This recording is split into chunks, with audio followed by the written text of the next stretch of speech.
आज बजेट आहे महाराष्ट्रामध्ये आणि ते आदरणीय अजितदादाच्या मला वाटते 11वं बजेट अजितदादा हे करणार होते, पण आज राज्याचे मुख्यमंत्री देवेंद्र फडणवीस साहेब सादर करतात.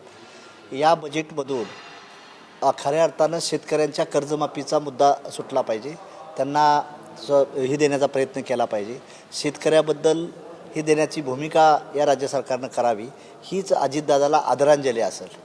आणि माझ्या माहितीप्रमाणे राज्याचे मुख्यमंत्री शेतकऱ्याच्याबद्दल योग्य ती न्याय घेतील अशी मलाही अपेक्षा आहे.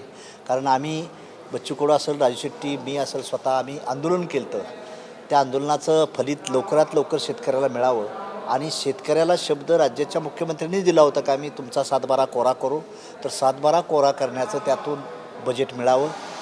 आणि आरोग्याची सिस्टम ढासळलेली आहे महाराष्ट्रातली. आरोग्यासाठी पैसा पाहिजे. शाळा बऱ्याच बंद पडलेल्या आहेत एज्युकेशनवर. वन नेशन वन एज्युकेशन ही सिस्टम त्यांनी अडॉप्ट केली पाहिजे. आणि केरळाच्या धर्तीवर जर महाराष्ट्रात राज्य सरकारनं शिक्षणाच्या बाबत निर्णय घेतला तर आम्ही त्यांचं स्वागत करायला देखील तयार आहे. KG to PGपर्यंत शिक्षण फ्री द्यायची भूमिका केली पाहिजे. आणि वन नेशन वन एज्युकेशन एकच बोर्ड त्यांनी ठेवण्याचा प्रयत्न केला पाहिजे. ते ह्या आजच्या बजेटमधून अभिप्रेत आहे. एक मुद्दा हा आहे की तुम्ही पशुसंवर्धन मंत्री राहिले, महाराष्ट्राचा 5वा नंबर आलेला आहे दूध उत्पादनामध्ये. तर याच्यामध्ये वाढ होणं अपेक्षित होतं का, आणि तुम्ही असताना काय स्थिती होती? नाही, माझं म्हणणं आहे की ह्यात वाढ होणं पाहिजे होती. मला वाटतं मी असताना 3rd नंबर होतो आम्ही उत्पन्नामध्ये.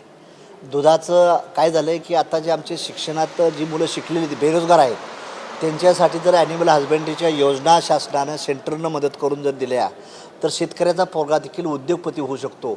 आणि गावात शेतकऱ्याजवळ शेळी, मेंढी, गाई, म्हैस याचा तबेला वाढू शकतो. आणि त्यामुळे दुधाची फ्रिक्वेन्सी आमच्या राज्यातली वाढू शकते. त्या दृष्टीनं राज्य सरकारनं पावलं उचलली पाहिजेत. आणि तरुणांना आम्ही नोकऱ्या देऊ शकत नाही तर कमीत कमी स्वतःच्या पायावर उद्योगधंदे उभा करू शकतो. म्हणून ॲनिमल डेअरी आणि फिशरी हे डिपार्टमेंट हे एंटरप्रिनर निर्माण करणारं डिपार्टमेंट आहे. त्याला जर जास्त बजेट दिलं तर अतिशय राज्याची स्थिती चांगली होण्याचा प्रश्न आहे. एक मुद्दा हा आहे की तिकडं अमेरिका आणि इराणमध्ये जे युद्ध सुरू आहे त्यामुळे शेतकऱ्यांना मोठा फटका बसतोय.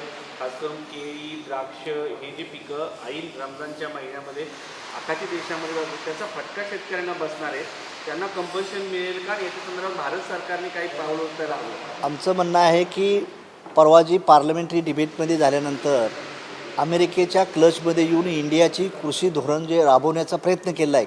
बाहेरच्या देशातील जर माल उद्या आला आमच्या राज्यामध्ये, आमच्या राज्यात जर माल आला तर आमच्या शेतकऱ्यांना उद्या किंमत राहणार नाही.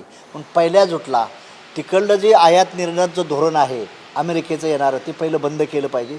तर आमच्या शेतकऱ्याला इथं कापसाला, ऊसाला, साखरेला दर चांगला मिळेल. नाहीतर काय होणार आहे, शेतकरी उद्ध्वस्त होण्याची चिन्ह आहेत. म्हणून त्याला पहिलं कृषी धोरण पहिलं बदललं पाहिजे. ही माझी केंद्राला आणि राज्य सरकारला विनंती आहे. महाराष्ट्राचा विषय काढला म्हणून अमेरिकेनं रशियाकडनं आपल्याला तेल खरेदी करण्यासाठी 30 दिवसांची तात्पुरती परवानगी दिलेली आहे. म्हणजे अमेरिका भारतावरती सगळ्या गोष्टी कंट्रोल करतो की काय, अशा पद्धतीचं चित्र जे तयार केलं जातं त्याला एक प्रकारे पुष्टी मिळाली असं म्हणायचं या गोष्टी. नाही, आज जगामध्ये अमेरिकाच पॉवरफुल कंट्री आहे. आणि अमेरिकाच दादागिरी करण्याचा प्रयत्न करते. पण त्या दादागिरीला आमच्या पंतप्रधानांनी किती भीक घालायचं हे आम्ही ठरवलं पाहिजे. आपण त्यांना भीक न घालता आम्ही देखील स्वयंभू बनण्याच्या भूमिकेतून आम्ही दोस्त आमचे वाढवले पाहिजेत. ही भूमिका त्यात परराष्ट्र धोरण म्हणून आपण स्वीकारलं पाहिजे. मोदींचा राजीनामा मागितला याच मुद्द्यावरून संजय राऊत म्हणतात अजून किती गुडघे टेकायचे आपण.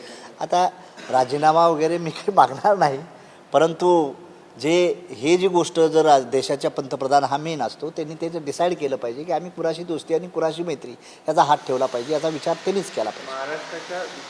महाराष्ट्रामध्ये कॅबिनेट समितीच्या मसुदा समितीमध्ये धर्मांतर विरोधी कायदा जो आहे त्याला पास करण्यात आलेला आहे. त्याचा मसुद्याला मंजुरी देण्यात आली आहे. तुम्ही कसं बघताय की शाहू फुले आंबेडकरांचा विचार आणि धर्म वगैरे या सगळ्या? एक लक्षात ठेवा, भारताचं संविधान ज्यावेळेस आपण राबवतो, राज्याचा मुख्यमंत्री किंवा देशाचे पंतप्रधान असतील त्यावेळेस घटनेचं पालन केलं पाहिजे. या देशात सब समान तो देश महान आहे.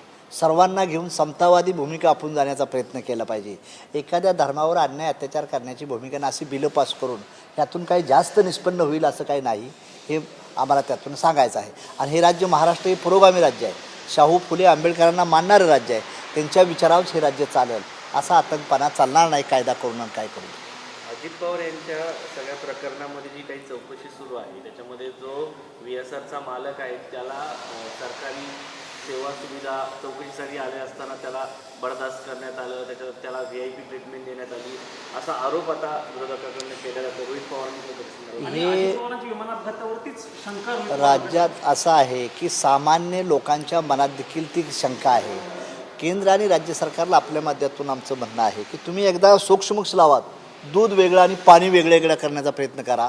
लोकांच्या मनात शंका आहे ना, तर तुम्ही ज्युडिशरी रिटायर जजच्या अन्वये CBIची चौकशी दाखवून रिअली काय आहे ती दाखवण्याचा प्रयत्न करा.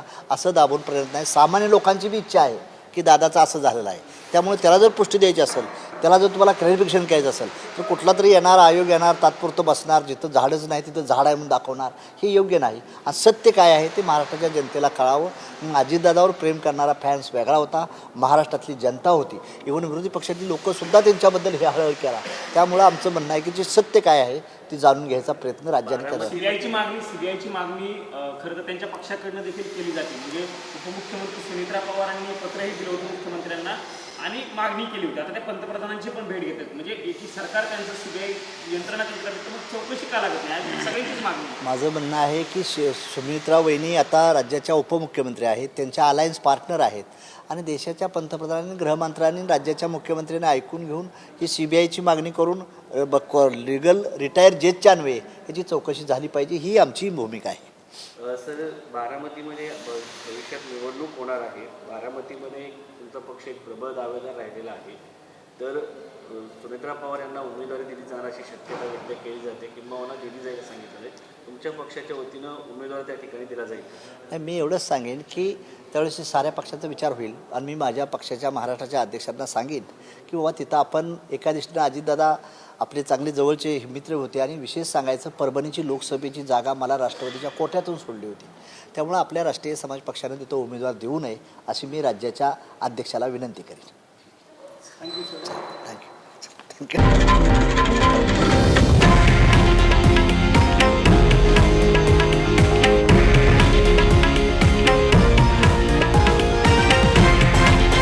हे आहे देशातील नंबर 1 न्यूज नेटवर्क आणि आपण पाहत आहात TV9 मराठी, एकमेव.